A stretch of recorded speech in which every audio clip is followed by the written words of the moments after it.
All right, guys, we are traveling back in time once again. The year is 1993. We are going to go with the Mirage Years now. This is another run of the Turtles way back when. We're joined with our good friend Christian, aka TMNTTALK. So, Christian, I wanted to ask you, why the red mask still in the comics? Just did they want to just keep it different than the '87 cartoon? I guess so. They wanted to keep it consistent with the Mirage comics because in the Mirage comics at the start they were all red masks, and the different colored masks were an invention of the cartoon to differentiate the turtles for the kids. And the Mirage comics never, I think they never thought about it changing it because it was from the start it was, and they never had a problem with differentiated turtles or anything. So Mirage Comics, Turtles, always red bandanas. This is how it started, and they kept it going, and I respect it for that. And so yeah, it's like, and I think it's very interesting that in the IDW comics they paid homage to that when at the start all the turtles were wearing red, but then they later changed it after 5 issues. They later changed it to the different colored masks, which was a nice touch there. But Mirage Comics was always red masks. They kept it and they never changed it. Not until the end. Yeah, that's how I felt too about it. It's like, and it's fine because that way you kind of are a little different. The movies kept the color mask, most of the mainstream did, but comics now we want to keep it as is. So this is a very shorter series, which is kind of cool because back then they weren't doing these monthly; they were releasing them almost like bi-monthly, I believe. And then there's a huge gap from issue 9 to 10. We'll talk about from December of '94 to August '95. Good thing though is for you fans who want to get into these, you can they re-release these all in their full print. There's no extra stories. It's a cool series. So let's feel free to get started with issue number 1, way back in October 1993. Yeah, Mirage Comics Volume 2. These are the color comics that Mirage did after Volume 1 that ended with the City at War saga. And then they restarted the renumbering with issue number 1, and then they did it in full color. And yeah, but it's a continuation in the same universe, and the first issue is kind of wild because it's mostly about foreshadowing. It's mostly about dreams and what will happen, some Easter eggs and stuff, like what's going to happen. Because I mean, you open up the first issue of Volume 2, and what's the first thing you see? You see dead and bloody Splinter lying on the floor, and it's like Splinter has just this vision. The first you think like, oh my God, what happened to Splinter? But it's just a vision that he has, a vision of his own death that may or may not happen. And yeah, this is like the mode, everything that's happening in this comic is like, first off, we have Splinter and Donatello. They are still in Northampton. Splinter has a vision of his death, and Donatello is with him.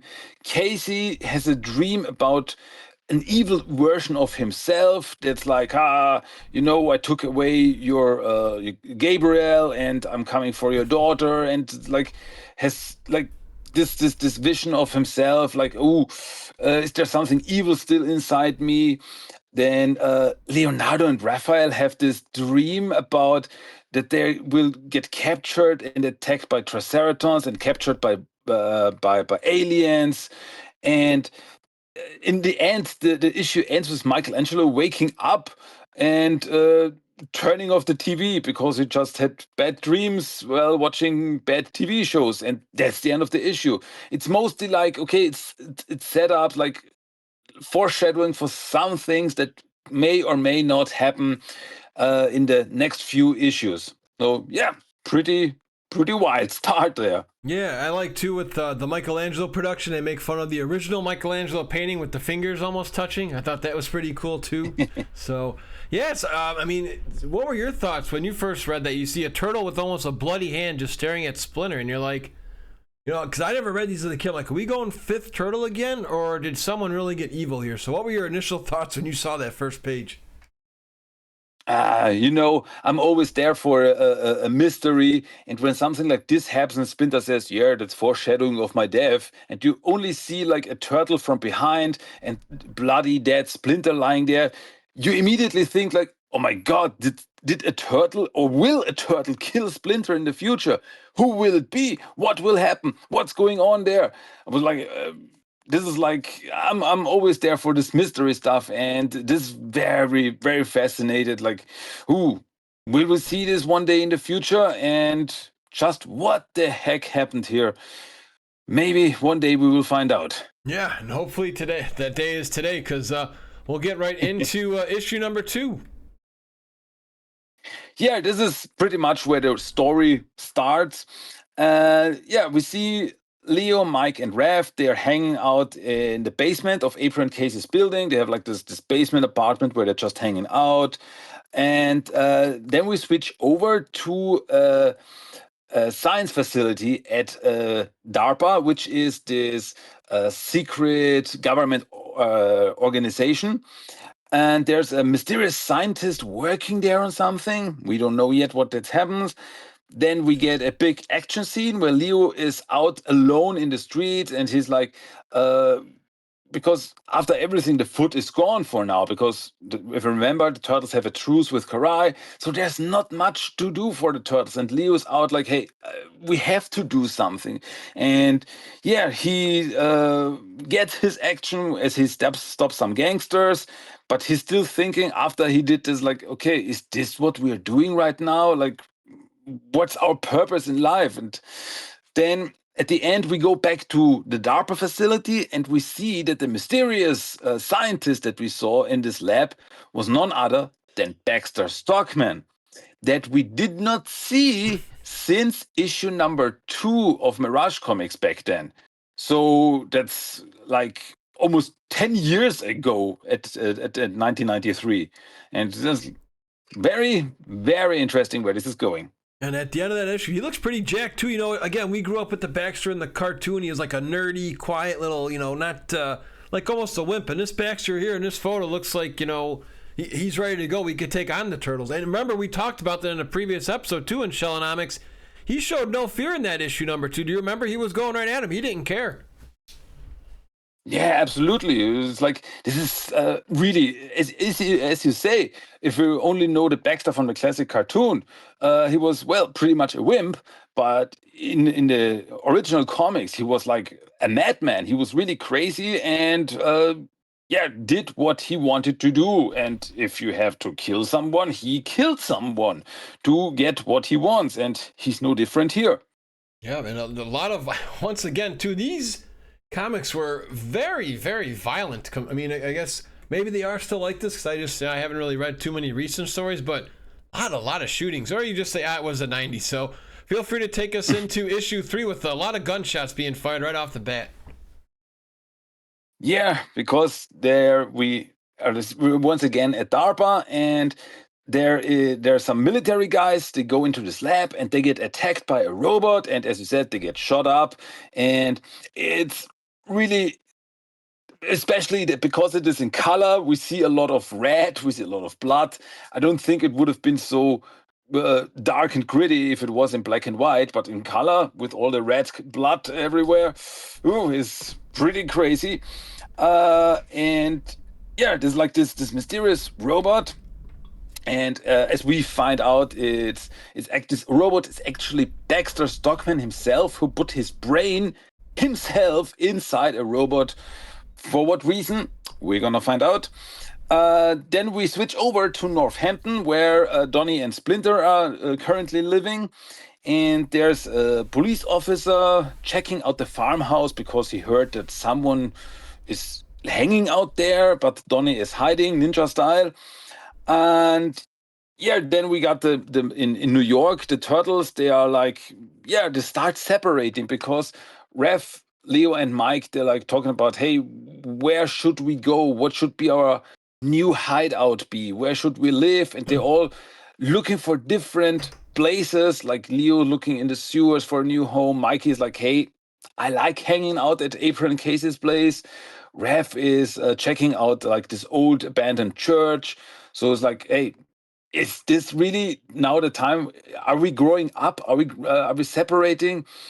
And yeah, it's interesting concept there. But yeah, that's pretty much where issue number 3 ends here. All right, issue 4 will be coming up very soon, and this one's more action-packed. I like the action strips here a lot, and I also like they did a good job with these to be continues. Like you say, every issue is just like, oh, I got to read more, and the writers once again hit the nail on the head with this.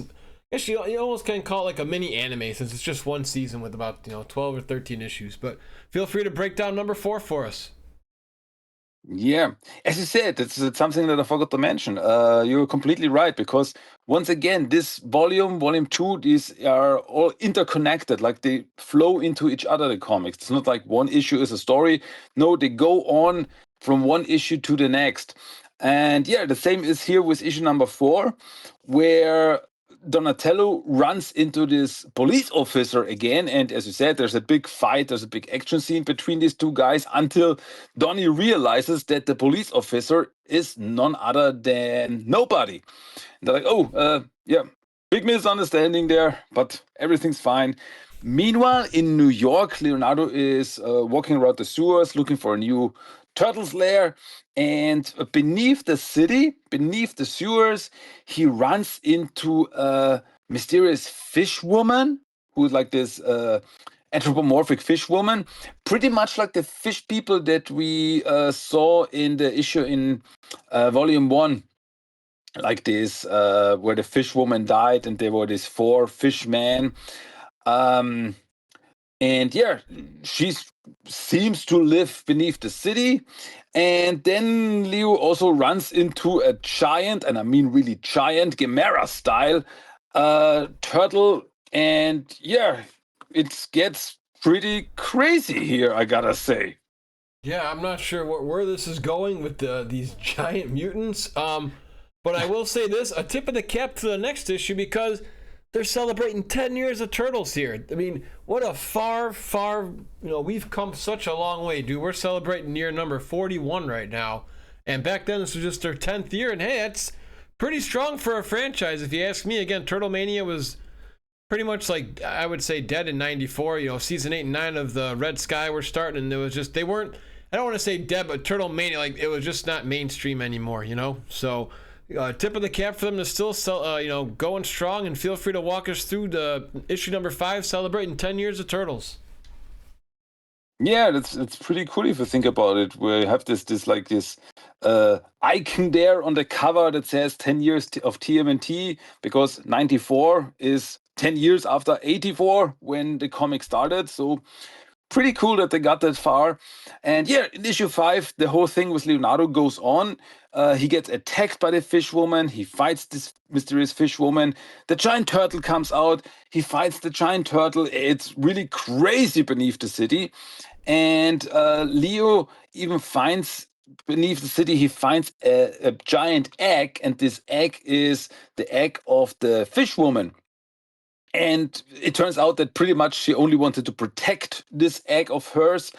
And yeah, then the other turtles, Mikey and Casey, they find Leo, and then suddenly this giant turtle crashes through the top and falls down on Leo, but Leo can escape in the last moment. It's a big crash, and it's really wild, and the giant turtle seems to be dead, but in the last moment we see that the fish woman and her egg survived, so can say pretty happy end there. And at the last page of the issue, we see that the Baxter robot has arrived in New York City. For what reason? We're gonna find out very soon. Yeah, this is one of the ones where when you read these comic strip lines, you just wish that this could have been a TV show. I'm going to do my best here in a Baxter Stockman voice. And the next issue that Christian's going to break down, I've come back, April, and this is just a sample of the pain I'm going to cause you. Take it from there. Oh, goosebumps, man. That was good. Thank you. Yeah. Because you see, in issue number 6, Baxter comes after April. The Baxter robot, I mean, the turtles and April, they don't know who this robot is. They only see a giant robot, and it attacks April. And the robot stings her with a needle. And as you said, Baxter's like, this is just the start of it, because he is pretty much in the way that he thinks that April was the start of his downfall, because April was his assistant and she betrayed him and fought him with the turtles. So he wants revenge on her because he thinks she is the reason for everything that happened to him. And yeah, so, but this is only the thing. He stings her and then he runs away. And they're like, what just happened? Did he inject her with something? We don't know. And Raph and Mike, they try to find this mysterious robot that escaped through the sewers. But at the last moment, we see that there was a cave in, like the robot destroyed a part of the sewers. So the turtles, they cannot follow him anymore. And they're like left confused, like, what was that? Why did it attack April? But not much that they can do right now. So yeah, that's the end of issue number 6. Jeez, and the stalking continues in issue 7, because this would have been just such a cool. I'm sure you remember this, and we'll break it down more when you talk about the next issue. But just so cool that when the building, remember that with the letters, it's almost like how in the sky they would like I'm trying to think. Like the Wicked Witch of the West and the Wizard of Oz when she's flying around and leaves that message. So in one of these pages that Christian's going to break down, it's got April, I'm coming for you tonight, all over the building. How creepy is that, man? Oh yeah, that's some Joker style shit there, man. Absolutely. Yeah. I mean, the issue starts with Casey, because Casey and April's place, they get stalked out by some agents that know maybe something. So Casey attacks them, disguised in the night, attacks them, and he finds some papers that read that this robot is, or behind this robot is actually Baxter Stockman. So they're like, oh, okay, now they know who is behind this attack. And as you said, then Baxter is shooting out some windows from a building, and then the whole message reads like, April, I'm coming for you tonight. So like, oh, dude, that's psychological warfare there. And so the turtles and Casey, they go to the rooftops to find the robot, and they do. There's a big fight there on the rooftop. But well, Baxter Bot is pretty strong, got some great weaponry. But in the last moment, Donnie and nobody appear to help the turtles out. But that's once again the big cliffhanger. And as you said, like always, okay, now I want to know what happens next. And you keep on reading and you keep on reading, because yeah, they know what they're doing with these cliffhangers. Yeah, and now we gotta wait until again. Thanks to us, we don't have to. We just gotta flip the page. But like we said, and pretty much anytime we do these comics back, like God, you gotta wait 2 months nowadays. For most of the comics you read now, Christian, they all come out like, is it monthly or bi-monthly for your Saturday morning adventures, your Casey Jones, your Shredder, your IDW? Are those monthly? No, nowadays they are monthly, yeah. Okay. So, and I mean, with all this series, as you said, like we have the regular TMNT series, we have the Casey Jones series, we have Shredder, we have Saturday Morning Adventures. There's like almost every week a new comic book comes out. So, the turtle comic book fan is always satisfied. You always get something, and that's it's so good nowadays. We have it so good nowadays, because as we said back then, we had to wait like 1 or maybe 2 months for the next issue for one comic book, and nowadays we get like one comic book every week. So we're really lucky nowadays. Yeah, imagine if you were, as a kid, we were blessed with parents who gave us weekly allowance. I'd be cashing in for a turtle comic every week, man, if that happened back in my day as a kid. Be like, all right, $5 here, give me that comic. Oh, boy. Well, coming up, now we know a big showdown's going to happen here. Donatello and Baxter is always one of the cooler rivalries in Turtles, in my opinion. We're going to have that showdown coming down in issue 8. Yeah, issue 8. Big fight. Everyone's fighting Baxter, and it's really crazy. And Baxter gets his hands on Raphael, and he's like, hey, because nobody has who's in his super hero disguise. and he's got a bazooka, and Baxter is like, hey, put it down or I'm gonna throw Raphael off the roof. And nobody puts the gun down, but Baxter is like, I don't care, and throws Raphael off the roof, and like, oh my god, because they're on a high building, like, oh my god, what just happened? And then Baxter, during all this chaos, is able to escape into the sewers, and the turtles, they try to find, hey, where's Raph? Where's Raph? But Raphael is gone, and they don't know what. It's like his body should be somewhere, but nobody knows where he is. And on the last page, we see that Raph awakens, strapped to a table in some kind of laboratory. And once again, big cliffhanger there at the end of this issue. Yeah. Just the only thing that I can confirm before we have spoilers is Raphael will not be saying "Yo, mama" like he did in the 2003 show here. Oh man, we're getting down to the nitty gritty here, guys, because this is going fast, and I really enjoy. Actually, I guess before we do this one, how did you like the pace of this series? I thought it was great because again, they knew what they were getting at. They didn't really dilly dally. There's some dialogue, but mostly it's just action adventure all the way. Yeah, but the story really flows well, I gotta say. You know, we have like some kind of a side story, like with the fish woman. It's like some kind of side story, but we got the overall story now with Baxter Robot, and I think it flows really well, like from one scene to the next. And as you said, there's a lot of action there, but the characters really work well. The turtles are the turtles, and still there's like, as I said, when the turtles were talking about like, hey, are we separating? Are we growing up? Is everything changing nowadays? And we still got these character moments.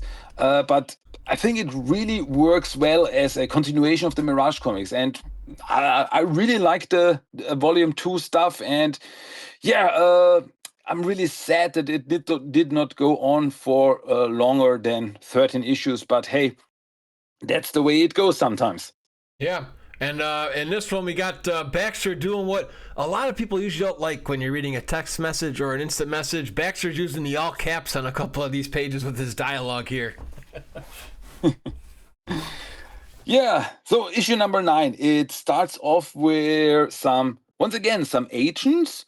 They are breaking into Casey and April's apartment and to try to check out the apartment. But then one of the guys who is living in this apartment building that April and Casey have, called Mr. Bronze, he sees these guys and they have a fight. The dude can fight, and he also has some kind of mysterious powers, as we find out. But more about that later. And he's like, hey, he's interrogating these agents, like, what do you want? Where do you come from? What's going on? Meanwhile, the Turtles and Casey find Baxter in the sewers, and once again they have a fight. But Baxter, one interesting thing is that Baxter's body starts to repair itself. His robot body starts to repair himself, so he's pretty much back to his old self to fight again. Big fight. And at the end, Baxter tries to throw a electric cable into the water to fry the turtles, but Leo is able to throw his sword at the cable, and it shortcuts, like the energy flows back into Baxter, overloads his robot body, and robot body explodes. And yeah, that's pretty much the end of Baxter Stockman here. But the turtles, they are not that happy because now they have no clue who to talk about, where to find Raphael. What happened to him? Baxter may have known something, but he's apparently destroyed. He's gone, as far as we know. Yeah. So yeah, that's the end of that issue. When we see him again, you'll have to subscribe to Shellonomics or TMNT Talk in case Baxter returns in other issues or other series, which we may find out sooner than you think. So anyways, coming up next, this one, I like this issue because it reminds me of, this one came before it, but you know the 2003 show with, what's his name? The blue guy, Quag. Is it Quag or Quan? You know what I'm talking about, right? Quarry, the yes. underground monster. Yeah, that's kind of what this reminds me of, like their lair and seeing a familiar dino. So feel free to break this one down for us. Issue number 10. Yeah. Their bronze comes up to April and up to Casey, and he's like, "Hey, I know where your friend is because I interrogated the agents. I know where he is. He is at DARPA." And he's like, "Hey, bring your friends, and then we can maybe work together." So we see that Rev is captured at this DARPA building. So it all comes back again. And inside this building, he sees some aliens. This is pretty much like Area 51, like all these aliens and this mysterious facility. And he sees aliens and also a Triceraton captured there. And so the Nobody, the Turtles, Casey, and Bronze, they team up, and he tells the turtles like he knows who they are, he knows about DARPA, he knows where Raphael is because he worked for DARPA, and that's where he got his mind powers, because he can like read minds, he can change memories and change thoughts, and he's like pretty very powerful, pretty Professor X style. And yeah, he tells them that they have to go to Nevada, where DARPA is. So that's the next destination. Yeah, that's where we keep going. Really cool cover in the next issue too. I like this one with Mikey and Nobody and Casey. Even Casey's wielding a gun, I believe, in this issue. So it's, you know, something's gonna go down if Casey's holding the gun. Oh yeah, yeah. Talking about Casey, Bronze is like changing his mind to turn him into a good leader, to be like a good strategist, and somehow in Casey's mind that turns him into Arnold Schwarzenegger. He starts talking with an Austrian accent, and he goes all crazy, shooting up guys left and right, and big action scene once again. It's he really goes wild, and so but with this, the Turtles and company, they're able to get into DARPA, and they also see those aliens and the Triceraton there, and they free them because they are also just prisoners pretty much in this facility. And then the Triceraton, at the last moment, he finds a Triceraton beacon that DARPA has in their custody. And he's like, "Oh, with this I can call my friends, his the other Triceratons." But then he sees that the beacon has been activated for a while. And once again, big cliffhanger. There's like, "Oh my God, does this mean Triceratons are coming?" We're gonna find out. Pretty huge. He's a very almost incredible Hulk-like Triceraton too. At the end, it's not a. I mean, I know the Triceratons are big, but this one is really, really bulked up. All right. Well, Absolutely, we've got, yeah. what we got here, issue number 12 coming in, and again, just great. I always love to praise this too. The grit. I love seeing the turtles with teeth. I just like the anger in that cover for issue 12. Oh yeah, it's just the covers. They're all really cool. They're really good. And yeah, with issue 12, we see that a Triceraton ship is near Earth already. It's nearing Earth, and it's like they've been traveling space for apparently years, and now they've come to Earth, and like because of the beacon. And so then the Turtles and company, they're finally able to find Raphael, and they free him. But once again, big action scene as they are get attacked by some guards. So there's a firefight and shootings. Big, big 80s, 90s style action movie shoot up. And the Turtles, they're able to escape into a cave to go beneath like the DARPA building. And there, in this cave, they find another alien creature, a giant starfish creature. But suddenly, the starfish attacks Nobody with some kind of tentacle and stabs him and pulls Nobody into its mouth. So apparently, Nobody gets eaten, and then he's gone. But like Casey then blows up the starfish, so that's as far as we know. But if you remember Tales of the TMNT Volume 2, there was a story there with nobody. But for now, nobody is apparently gone. So the turtles, they start climbing out of the cave to get up to the surface again. But they are greeted by a big army, soldiers everywhere. They're surrounded like, oh, that's going to be a problem. Once again, that's the end of that issue. Yeah, and we come to the end, so hopefully you'll be able to give a little translation in case people get confused with this issue. But my God, this is a very graphic issue coming up. I guess to set the stage, since you guys are not having a visual here until you read the comic, if anybody was a fan of Mighty Morphin Power Rangers, there was one battle with Babe Ruthless, the baseball monster, and it was when the Dragon Zord teamed up with some of the Power Ranger Zords, and they stabbed the guy in the middle, and he just falls back, and he's got a huge hole in his stomach. That's kind of what happens in this next issue here. Man, is this gruesome. Oh, yeah. Once again, the coloring really delivers here. Yeah. So, the issue starts with pure chaos. Big battle, turtles caught in the middle of this army, big shootout, and then the Triceratops ship appears in the sky, and it's about to crash land on Earth. And when this happens, like the whole place would blow up, everyone would get killed, and then Bronze gets shot in his chest, and that's the scene that you meant. Like, he's got a big hole in his chest, and he's like, "I'm dying," and yeah, that's pretty much what he does. He dies apparently, and the turtles, they have to escape. But it turns out, like, if you remember, Bronze has his mind powers, and he faked his death. It was just an illusion. He faked his death. He has a plan to, with an alien friend that was at the base. He knows of a machine that could,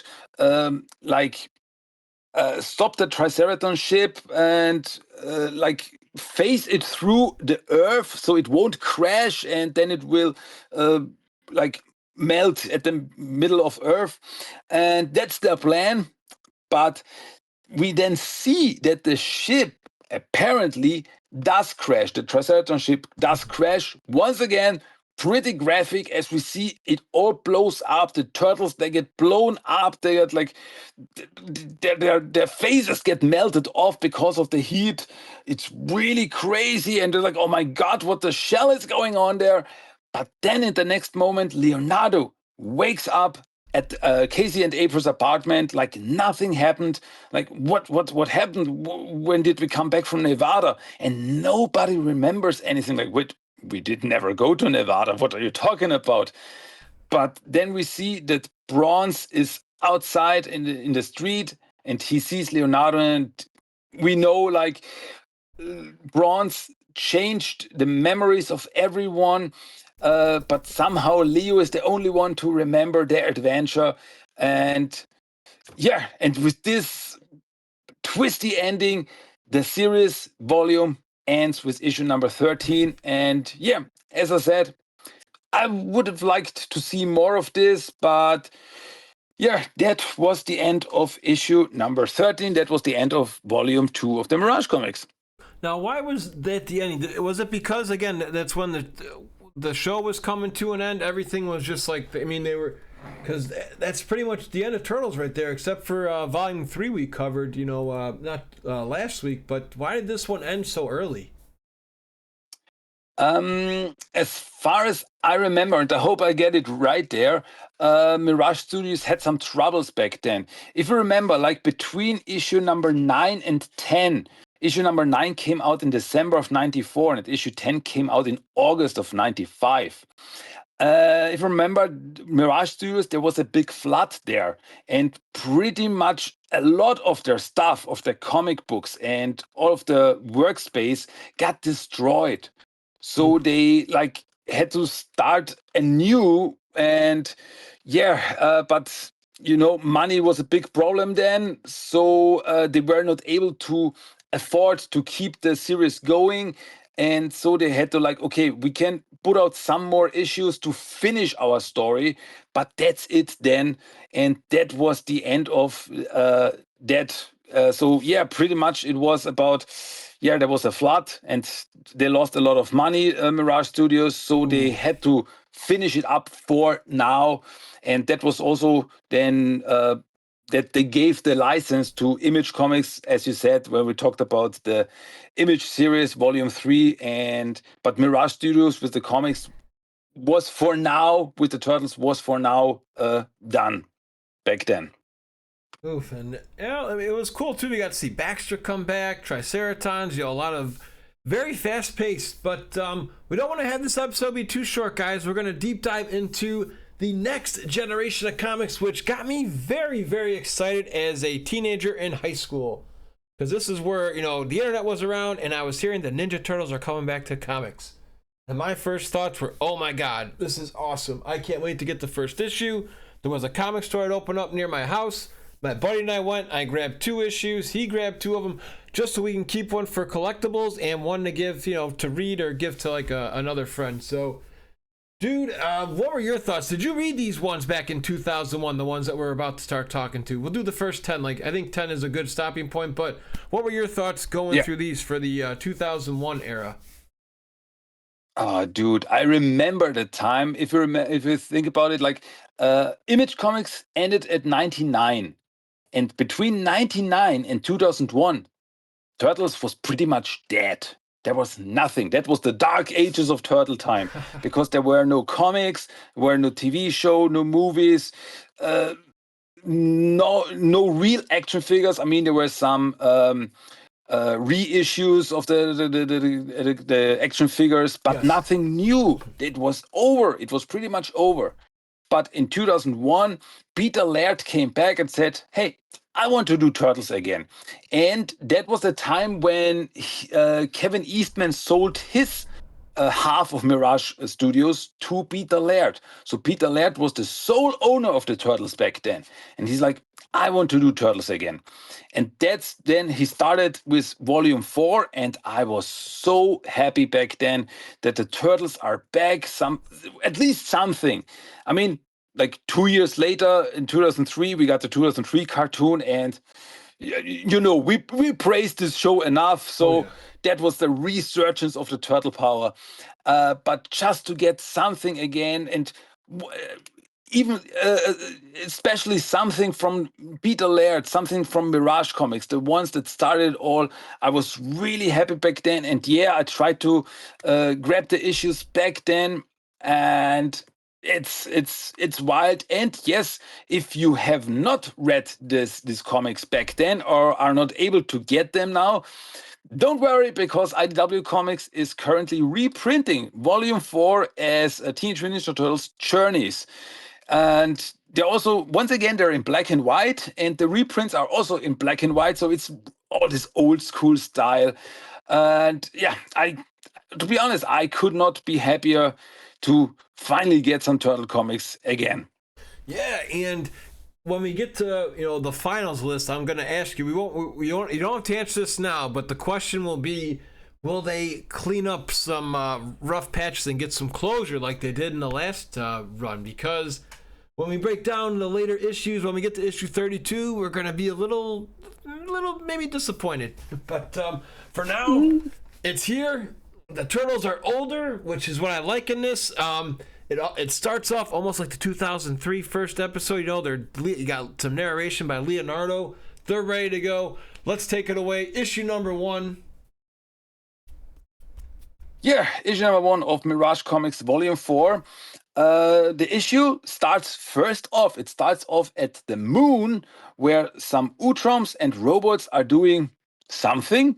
A robot is doing something that we don't yet know what's up there.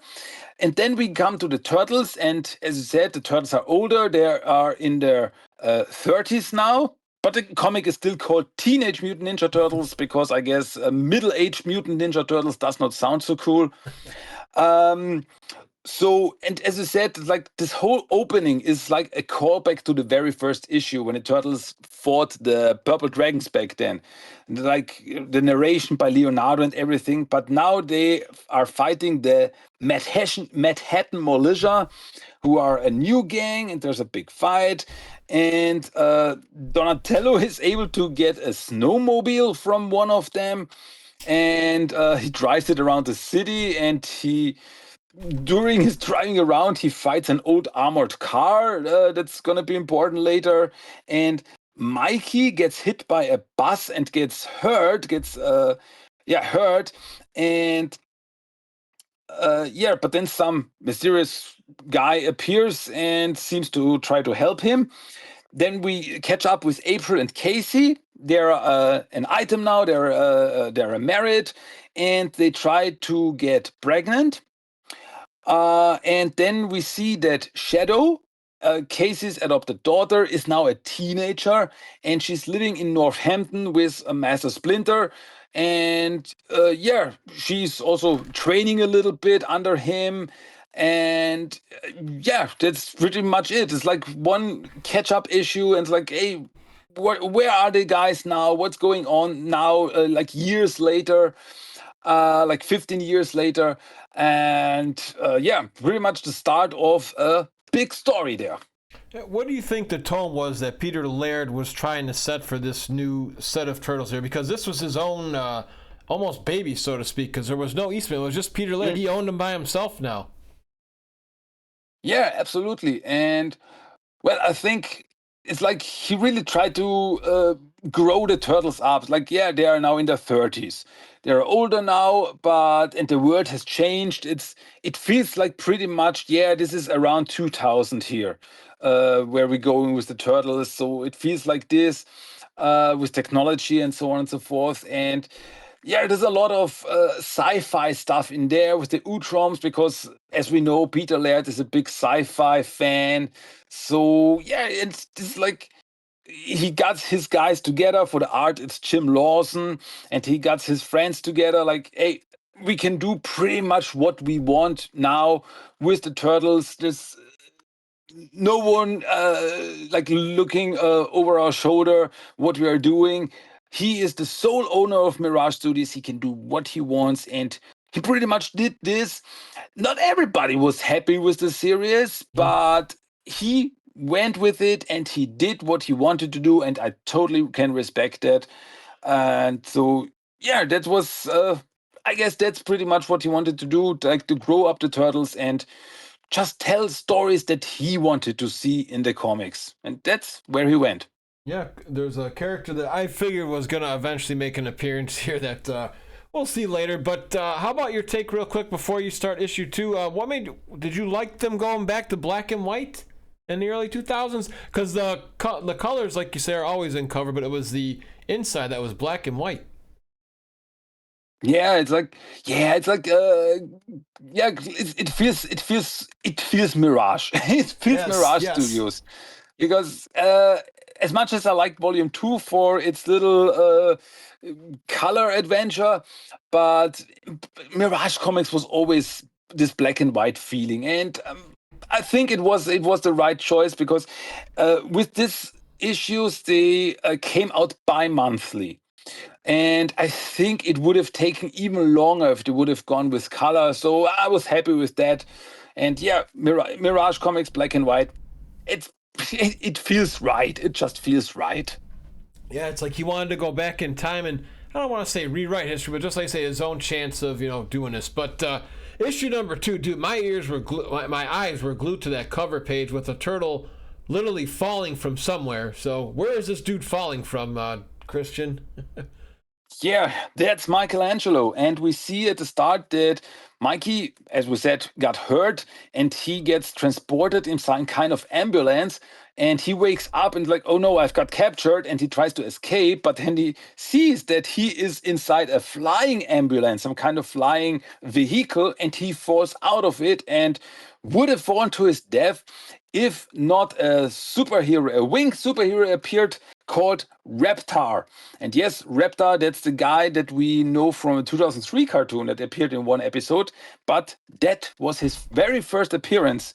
And he brings Mikey to the Kurtzberg Memorial Hospital, which is a hospital that takes care of like mutants and super people, like a secret hospital for characters with special needs. And Mikey gets treated there.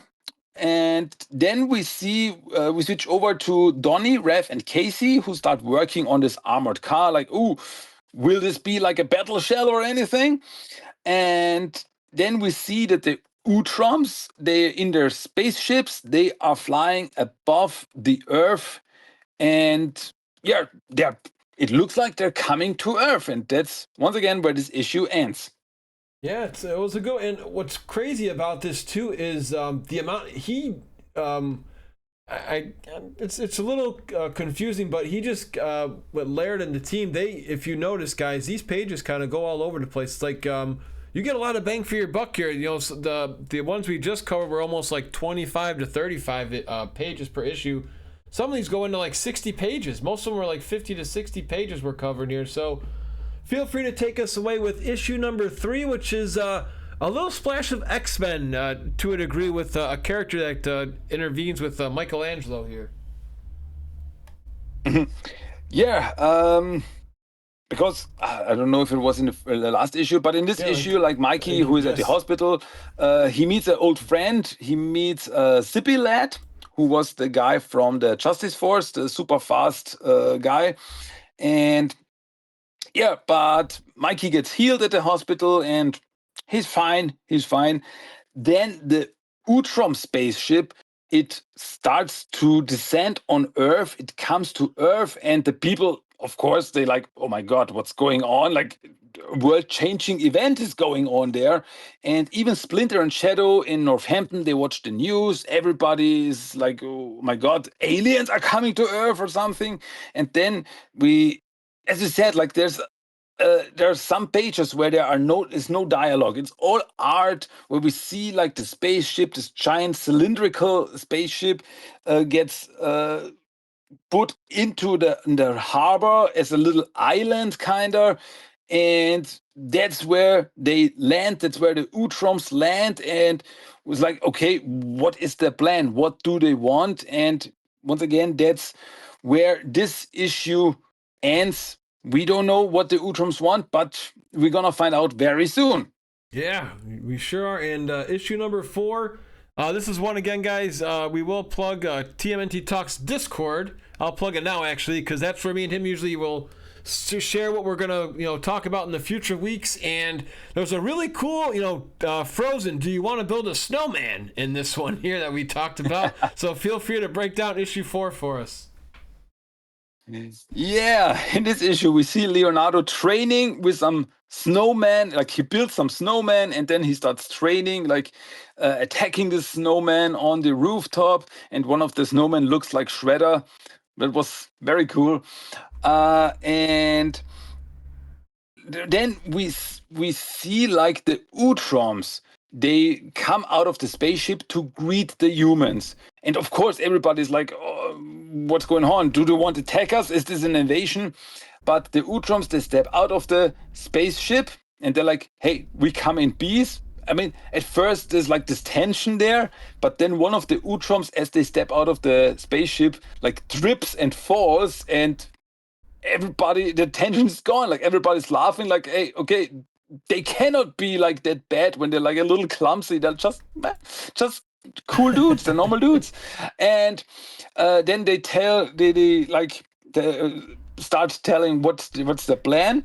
And Karai, then we see Karai, who is training with some kind of holograms that look like the turtles, which were like, but doesn't Karai have a truce with the turtles? But so why is she fighting holograms of the turtles? Very mysterious. And then at the end, we see Raph and Mikey who are in the sewers, and suddenly in front of them, a giant robot, that giant robot that we saw with the Utroms, appears in front of them, and Raph and Mikey get ready for a fight, and that's the end of issue number 4. Yep. And coming up next, we talked about this before we got started, about maybe 10 minutes ago. I thought somebody would make a return sooner than later, didn't you? With Peter Laird, driving the car, pretty much. Oh yeah, it was only a matter of time. Yeah, We know that yes. Peter Laird. Yes. Yeah, we know that Peter Laird loves the Fugitoid, and that's exactly what we get here, because the giant robot is actually Honeycutt, the Fugitoid, who's got this new body that can change form to become a big, strong robot, and he can change into his classic form again. And so, yeah, he's the robot that went with the Utroms. And we also find out, because there's like this press conference, we find out what the Utroms actually want on Earth. They tell the people of Earth that they actually want Earth to be a part of like this intergalactic network with other aliens, because they think that Earth is ready for this.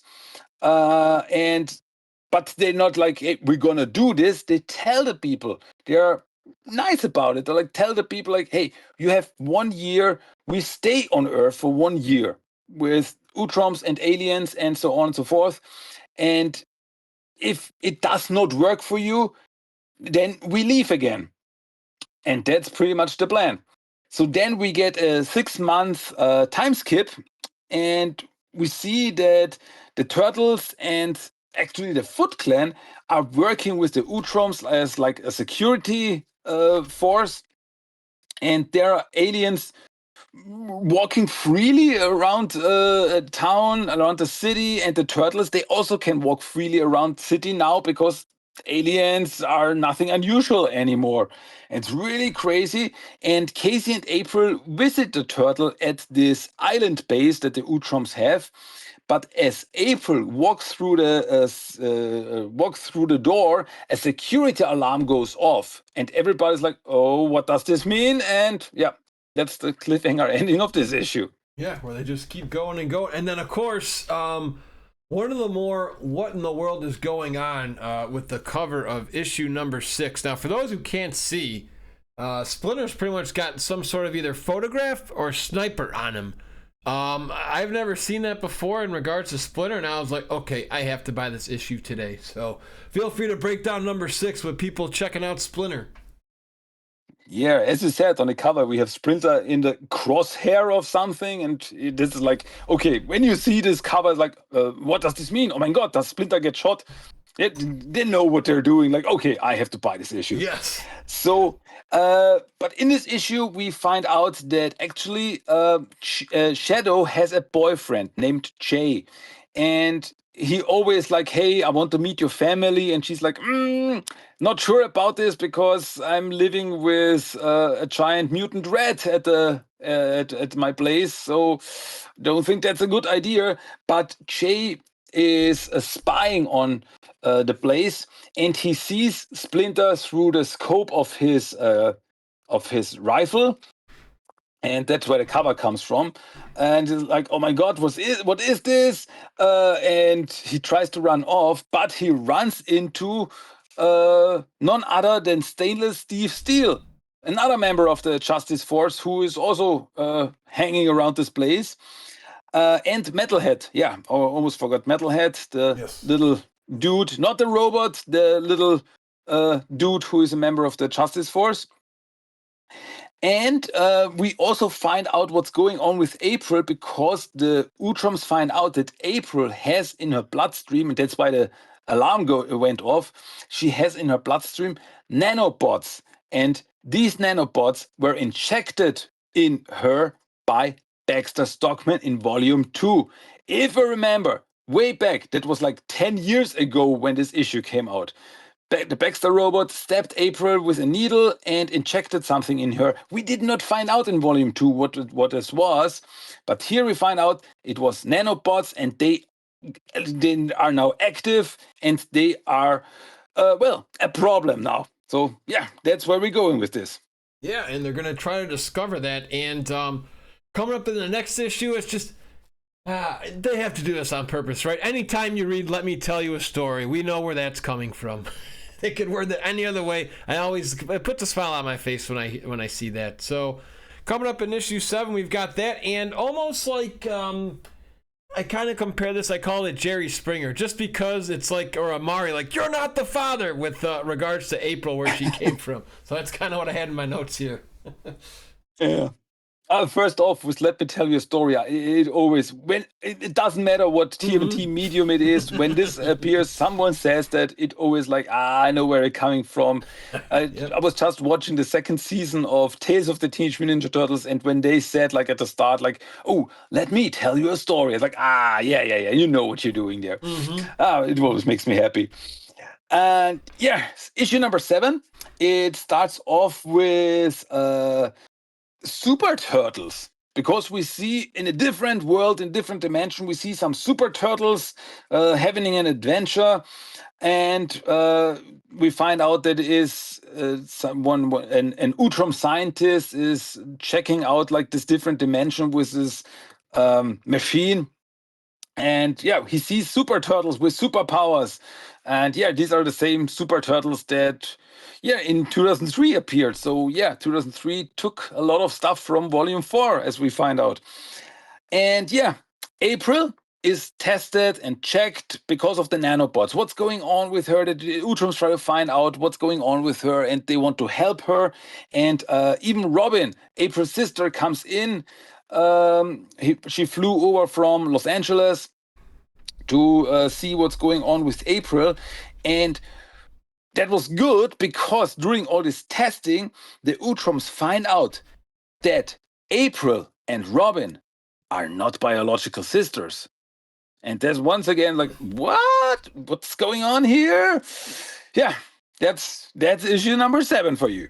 And that's how it ends too. It's like, what in the world is that? So coming into issue 8, I did appreciate your tone too, in regards to how you said, Peter Laird's more like scientific and like sci-fi, and Star Trek, Star Wars, all that stuff with the Utroms. And I even put in my notes, like, Laird, just from my own perspective, he wants you to appreciate the Utroms in this, because it's pretty much like his Utroms. It's almost like his version of the Turtles, because years ago there was that Ninja Turtles movie documentary out, like Behind the Shell, for the second movie, if you remember, during Turtle Mania. And Peter Laird even says in there, the Turtles, they're not violent, they don't look for trouble, but when it comes, they're ready. And that's kind of how I viewed how this whole Laird comic realm is. You know what I mean? 'Cause like a lot of these stories, they start off very quiet, peaceful, and they're always like, we mean you no harm, we don't want to fight. And so that's kind of the vibe I got for these. But feel free to break us down into issue number 8.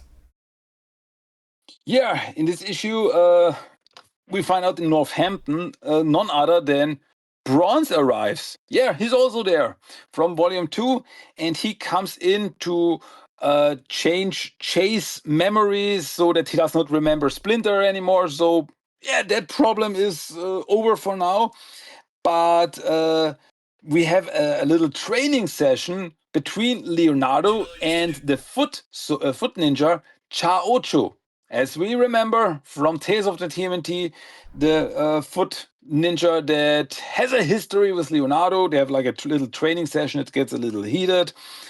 And yeah, then the Utroms find out that April is not Robin's sister, but she's also not the biological daughter of her parents. So what's going on there? Is she adopted? Is there something else going on?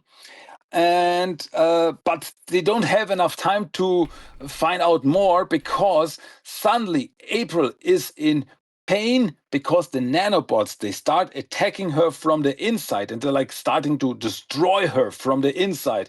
And Turtles and Utroms, they have to do something about this to save April. And yeah, that's the end of issue number 8. Especially when they're getting eaten alive. Coming up next, we get some more like dinos, so to speak, and then another face that we just talked about. I want to, when you're done breaking down this issue, I do want to know your thoughts on that, because that was a wow. It just how many chances can you give a guy? Here in issue number 9, we see some other Utroms that are investigating something in the jungle of Venezuela. They're like, there was something going on, something weird going on there, and we're checking that out.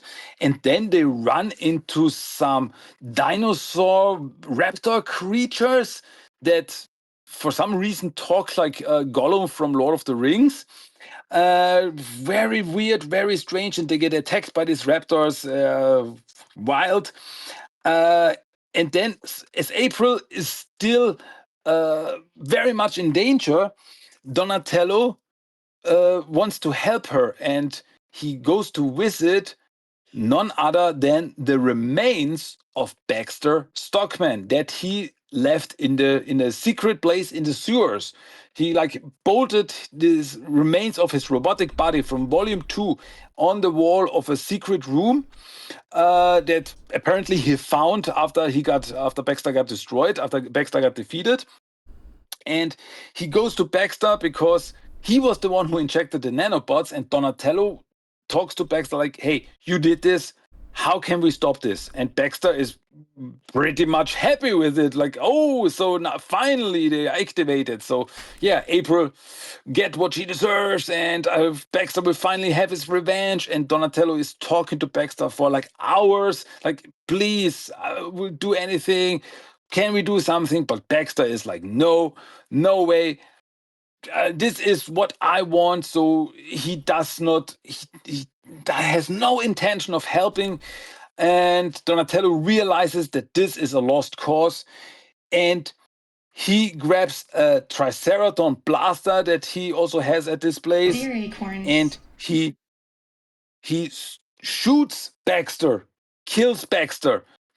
Pretty cold, actually. And it's like, rotten hell. Like, whoa, like, okay, and this is now finally the end of Baxter. This is now, Baxter is over. Baxter is done. Like, crazy. But fortunately, the Utroms have a plan to save April, to fight fire with fire, to fight nanobots with nanobots, and they introduce us to the turtle nanobots that will attack the evil nanobots and hopefully save April. Yeah, there's a lot of cool things going in this issue. That's why hopefully we can pick your brain a little bit. So, the nanobot spot, doesn't it remind you of the Tales of the Turtles comic with one of the writers who had cancer and they had to fight inside the body in the future? I thought that was pretty cool. Yeah. I think I think that issue back then was a callback to that. So I think there's a connection there. Yeah. Yeah, I think so too. And then I would say this Baxter, I would say was almost inspired for the 2003 show. Wouldn't you agree? Just because this is the first seeing of Baxter, just kind of like almost an eyeball and just the remains. Yeah, you can think this. I mean, as a character, they're very similar to each other. Like also very arrogant. Like, haha, I'm super. I'm the smartest guy here, and I'm evil. And yeah, so yeah, I think I never thought about it. Like, okay, so Baxter like loses more and more of his humanity over the volumes. So yeah, there's something behind this. Yeah. Yeah, and how about Donatello being a Raphael almost showing no mercy? But again, you got to figure he's kept this is almost 15 years he's kept Baxter in this like closet, so to speak. Then right because he was supposed to be gone. Yeah. We just covered it earlier. So, what are your thoughts on Donnie saying you just never learn? I'm done. Yeah, that was really dark, and yeah. You always get this feeling like Donatello is always the level-headed. He's the smart one.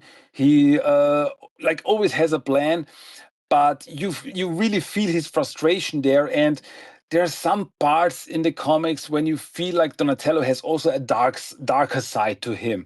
And here we see it like Donatello is frustrated. Donatello is like, this does not go anywhere. And I gave you so many chances. I mean, there's nothing left of Baxter anymore. And he's like, no, it's over. You cannot help me. You're not doing anything. And then he just destroys him, like straight up kills him. It's like, yeah, it's really dark, but yeah, it's you really feel like Donatello is just frustrated, and he sees that there's nothing, there's no coming back for Baxter. He's a lost cause. So yeah, just destroys him, and that's the end of our Baxter here. And speaking of lost causes, I am very, very lost as what goes on in this next issue you're about to break down. Hopefully you got some tissues by you, buddy, or some tea, something to just keep you calm. I'm here, though. I'm here for you. Thank you. So yeah, issue number 10. The turtles, they connect to the nanobots with Utrom technology to fight inside April with the turtle nanobots, to fight the evil nanobots inside April to save her. While this is going on, there we find out that there is a terrorist organization in the city called the Xi Hut, and they don't like aliens, and they're like, hey, like Earth is for Earthlings, aliens go home, and they have a bomb near the Utrom base that they blow up, and because of this, the turtles lose connection to the nanobots, and the evil nanobots start attacking and hurting April again. So the turtles the turtle nanobots, they are able to restart. It takes some time, but fortunately they are able to restart and reboot and use everything that they learned from the turtles and fight for themselves against all the evil nanobots, including a giant nanobot. And in the end, they're able to save April. April is fine again, fortunately. Meanwhile, in Northampton, we see Splinter having a nice day, just having some tea, just walking around and feeding some birds, all the nice stuff.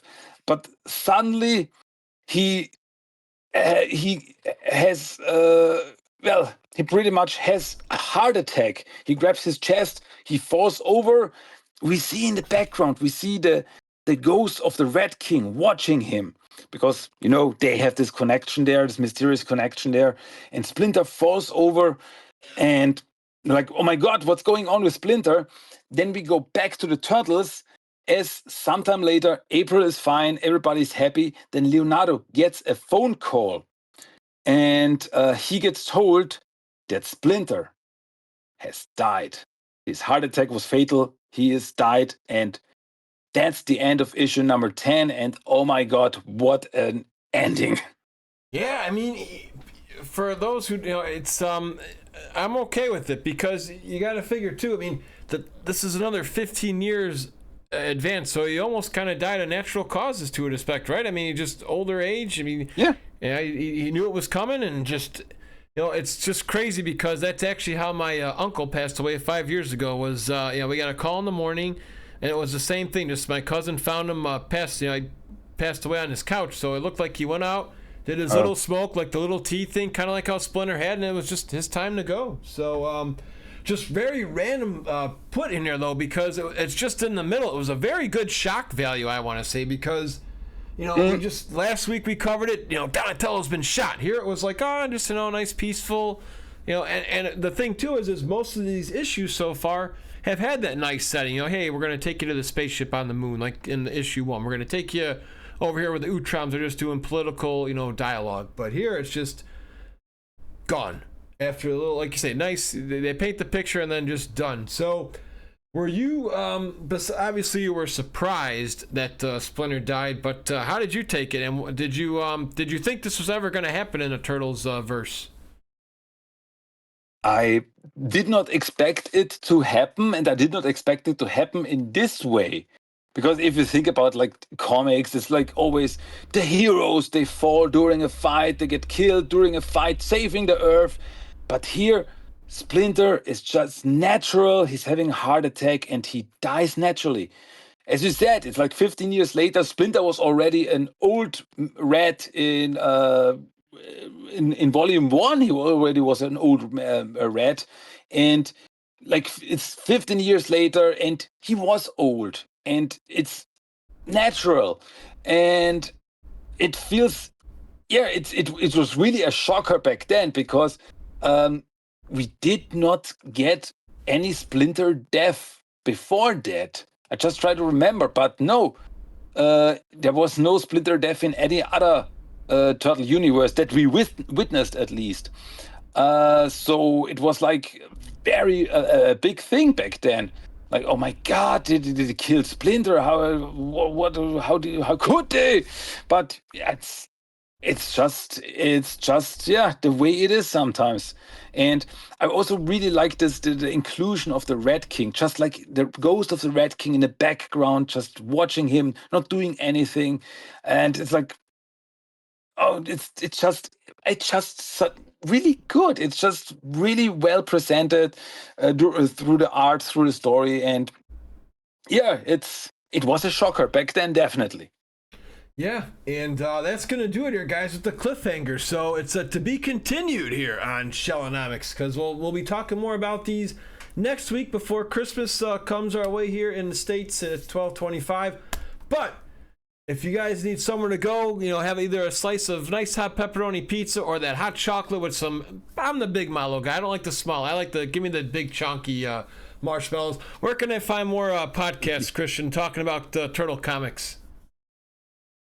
Yeah, if you're up for it and want to hear more from me, check out Teenage Mutant Ninja Turtles, The Talk, which is my podcast that you can find pretty much on every podcast platform, or just go to my website, TMNTTALK.com, where you can find all the episodes and all the social media stuff, including the Discord, that you are all invited to. Come on over, hop onto the Discord server of TMNT The Talk, and yeah, if you're up for talking turtles, hey, we are here and we love talking turtles. Yep, same here. And in less than 24 hours, I will be going to check out Chrome Alone for the Ninja Turtles. I got my movie ticket, so we'll be cool. chatting about that on the side if you're able to see it. Trust me, no spoilers. We've got that kind of friendship here, so just feel free to let me know if you see it. But I'll be excited to talk that with you for a podcast sometime next year, breaking down the tales. But yeah, my dude, I'm hyped for it. But until then, guys, like Christian always says, until next time. Definitely, and Kawabanga.